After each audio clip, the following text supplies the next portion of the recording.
Let me show you 5 amazing ways you can use a foot controller inside Loopy Pro for live looping, controlling your guitar effects, using one shot so that you can hit samples like a kick and a snare, Latch FX to hold big freeze reverbs, and one bonus tip at the end which allows you to turn this small controller into a much bigger device by using something called control profiles. Let's get into it. Let's test out the delay. It's kind of a mangled kind of delay. All kinds of... Yeah. Okay, so use case number 1 is to use your foot switch to control your typical looper functions. So moving from left to right, we've got it set up so the first button will start recording and end recording. It will then loop back. The second button will toggle play or stop for that loop. If we double tap this third button, it will reverse that clip.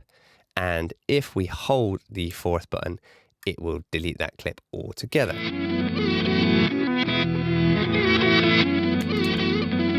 Which is pretty cool. And when we're done, we just hold and we clear that clip. Let me quickly show you how I've done this.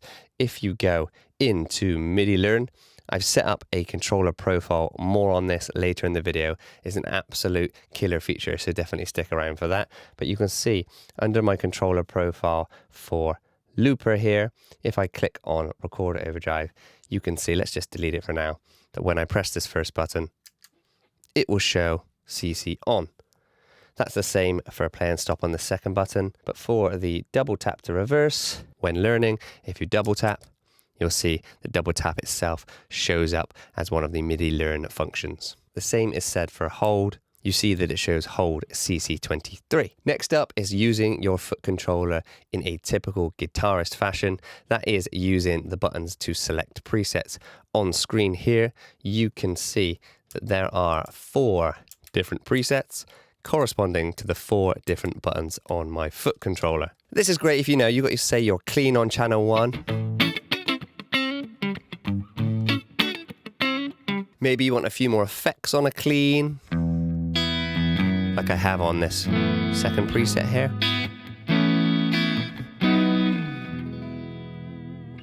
Then maybe a slightly crunchier.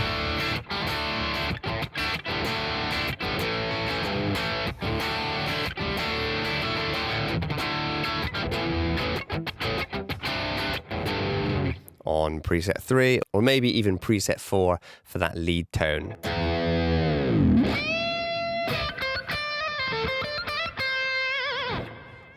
To set this up inside Loopy Pro, I've created some widgets here.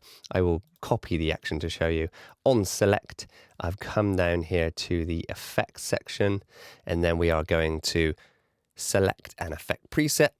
The target we're looking for in this case is Primo.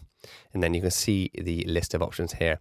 We've got slot 1, 2, 3, and 4, and we've selected each one of those for each one of the buttons. If we open up Primo on our guitar channel and make it full screen, if you go into stage mode, we are selecting one of the 4 different slots here, and you can load in any of the presets you want. You should definitely go check out Primo. If it's still free, then obviously you can't beat that value, so worth downloading. Option number 3 is to load in some one-shots. I've loaded in a kick here and a snare, and then I have set up another controller profile, which I'll explain shortly, which means when I'm on the one-shot profile, if I press this first button, it will trigger that kick. If I press this second bar, it will trigger the snare. So you can record in some patterns.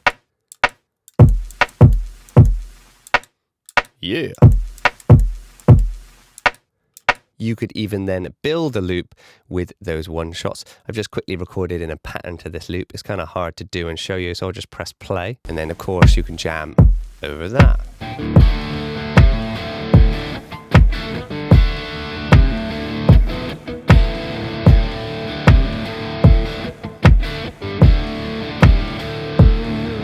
To set up these one-shots, first you need to create some one-shots themselves by going into the canvas editor and creating some kind of one-shot. You can then import a sample into that one-shot, and then really easily, all I'm getting to happen under MIDI Learn is simply for one of these buttons to play the one shot. Now, one thing that might be important to you is the fact that when I press this kick drum, it completes the entire sample. To achieve that, I have gone into the clip and made sure that under playback settings, hold to play has been turned off. That means it's a one shot that will play through. It won't get choked off when I release that button, because some of these samples have got some kind of crackle that finishes playing out. Pretty cool way to use a foot controller. Of course, you could load up a few different one shots depending on how many foot switches you have on your foot controller. The fourth really cool way to use a foot controller is to take advantage of like swell effects and other effects using latch, meaning for as long as I hold the button, it will create the effect or allow the effect to come through. And then as soon as I let go of the foot switch, it will cut that effect off. So on the guitar channel that I've got set up here, there is an Eventide shimmer. Of course, you can use whatever effects you have. And I've also got an Eventide ultra tap. And I've just randomly selected two presets that sounded quite interesting. So if I've got a chord like this, and I hold the first foot switch, you can hear that it brings that shimmer through. Let me show you again. And if I let go, it's back to normal. And if I hold it again,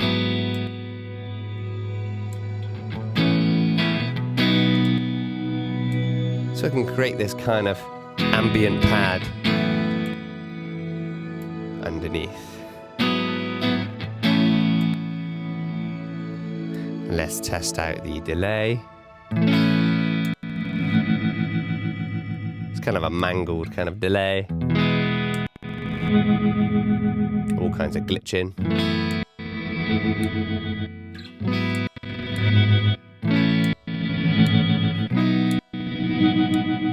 But of course, find some effects that you like and get experimental, but using it in a latch manner is another pretty cool way of using your controller. And tip number 5, which I actually think is the most important tip on this whole list, is how to use what are called controller profiles in Loopy Pro.